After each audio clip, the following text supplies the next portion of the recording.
জিম্বাবুয়ের বিপক্ষে প্রথম টেস্টের দ্বিতীয় দিনের খেলায় লড়ছে বাংলাদেশ। ব্যাটিং ব্যর্থতায় সিলেট টেস্টের প্রথম দিনটি ছিল অতিথিদের।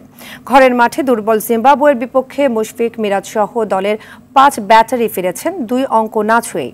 এক মমিনুল হক ছাড়া কেউ অর্ধশত রানও করতে পারেননি। ফলে প্রথম ইনিংসে 191 রানে গুটিয়ে যায় স্বাগতিকরা। ম্যাচে ঘুরে দাঁড়াতে দ্বিতীয় দিনে বোলিংয়ে দুর্দান্ত পারফর্ম করার বিকল্প নেই বাংলাদেশের সামনে। যদিও প্রথম দিনের শেষ বেলায় 14 ওভার বল করে একটি উইকেটও নিতে পারেনি শান্ত বাহিনী। বিনা উইকেটে 67 রানে দ্বিতীয় দিন শুরু করা জিম্বাবুয়ে শেষ খবর পাওয়া পর্যন্ত করেছে বিনা উইকেটে 69 run. Last year, the 2 test matches in Chittagong and in Sylhet had much more grass than what this pitch has offered.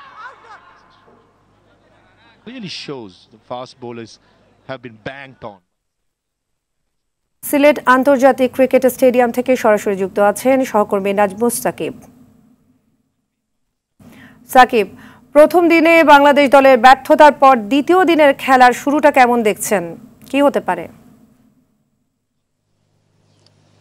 Sadia, আপনাকে ধন্যবাদ। আপনি যেটা বলছিলেন আসলে প্রথম দিনের ব্যর্থতা, সেই ব্যর্থতাটা আসলে ঢাকতে হলে আজকে বলারদেরকেই দায়িত্বটা নিতে হবে, বাংলাদেশের পেসারদেরকে দায়িত্ব নিতে হবে। যেহেতু গতকালকে বৃষ্টি এবং আলোক স্বল্পতার কারণে আসলে 16 ওভার খেলা কম হয়েছে, তো সেই হিসেবে আজকে 15 মিনিট আগে খেলা শুরু হওয়ার কথা ছিল, কিন্তু সেটা আসলে হয়ে ওঠেনি।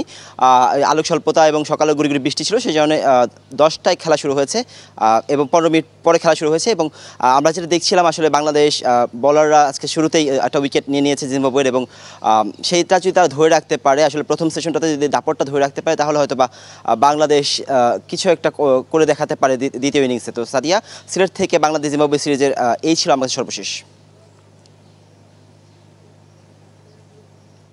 ধন্যবাদ সাকিব।